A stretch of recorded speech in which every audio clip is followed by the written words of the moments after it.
चलिए दोस्तों बात करते हैं सिकुड़ने क्वेश्चन के बारे में। इस क्वेश्चन में एग्जामिनर ने कहा एक रेडियो निर्माता अपने उत्पाद लागत से 30% अधिक की कीमत वसूलते हुए रेडियो पर 286 रुपये का लेबल लगाता है, लेकिन इसे बेचते समय वह लेबल की गई कीमत पर 10% की छूट देता है। उसका लाभ क्या होगा, ये एग्जामिनर मुझसे पूछ रहा है। तो चलिए आइए सॉल्व करते हैं। देखिए एग्जामिनर ने क्या कहा कि उसका जो अंकित मूल्य है यानी कि जो लेबल है वो कितना है आपका 286 रुपये। अगर मुझे अंकित मूल्य मिल गया तो मैं उससे क्या निकाल सकता हूँ, क्रय मूल्य निकाल सकता हूँ, यानी कि सीपी निकाल सकता हूँ। क्यों? क्योंकि ये जो अंकित मूल्य है वो क्रय मूल्य से 30% अधिक है। तो इसका मतलब अगर 100 बटे में इसे 130 करूंगा तो मुझे क्रय मूल्य मिलना चाहिए। इससे ये जाएगा 13 दूनी 26 और 13 दूनी 26 यानी कि 220।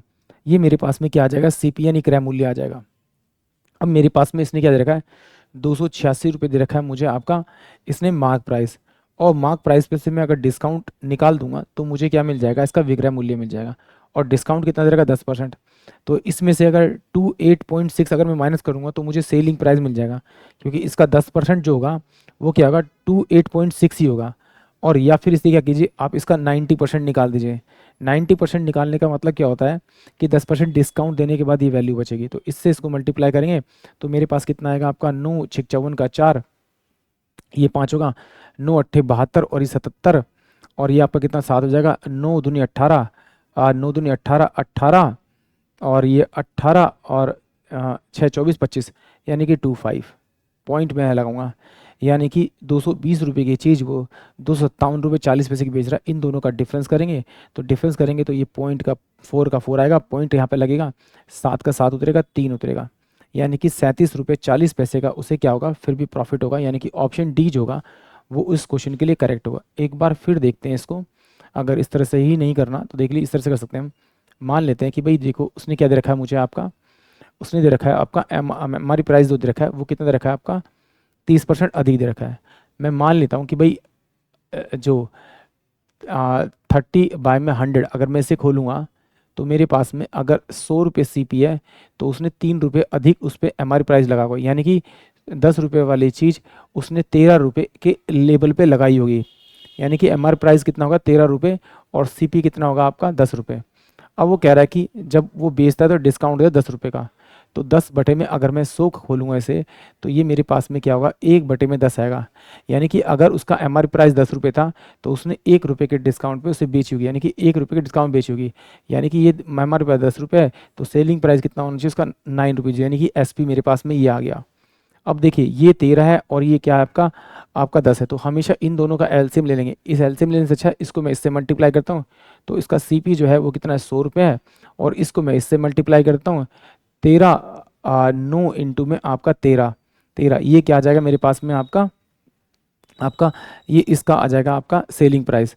और इन दोनों का जो मल्टीप्लाई हुआ यानी कि 13 × 10 ये मेरे पास में आ जाएगा आपका मार्क प्राइस। ये मार्क प्राइस की वैल्यू, उसने मार्क प्राइस की वैल्यू मुझे दे रखी है आपकी कितनी 2 2 8 और 6 दे रखी है, ये मुझे दे रखी है। तो इन दोनों का मैं मल्टीप्लाई करूँ 13 × 117 यानी कि इसका जो सॉल्यूशन आएगा 117 आएगा।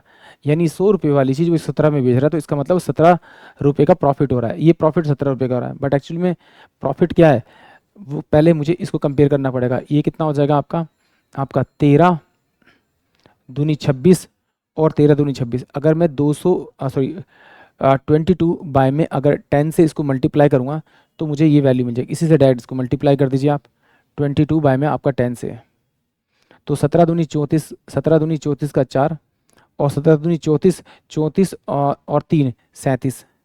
यहाँ पे मैं पॉइंट लगाऊंगा तो कितना पॉइंट आएगा मेरे पास, सॉरी ये जीरो था ना आपका 10, तो पॉइंट लगाऊंगा तो 37 रुपये 40 का से क्या होगा प्रॉफिट होगा। चलिए एक बार और देख लेते हैं, चलिए कैसे ज़रा देखिए, सिंपल सिंपल देख लेते हैं, हो सकता है भाई कोई बच्चा हो नहीं पता लग रहा। मान लेते हैं सीपी है उसका आपका आपका 100 रुपये था, तो वो उसका जो एमआरपी प्राइस होगा वो कितना होगा आपका आपका 130 रुपये होगा, क्योंकि 30 रुपये 30% अबाउ उसने लिखी है वैल्यू, ये एग्जामिनर ने मुझे दे रखी है। ठीक है, अब वो 130 है तो मेरे पास एसपी मुझे निकालना है, एसपी विक्रय मूल्य। तो 130 वाली चीज़ वो बेच रहा कितना है 10% के डिस्काउंट पे। तो इसका मतलब है अगर मैं ये क्या मेरे एमआरपी प्राइस है तो 90 में अगर मैं 100 करूँगा तो मेरे पास में मेरे को वैल्यू मिल जाएगी, यानी कि वैल्यू आ जाएगी 117।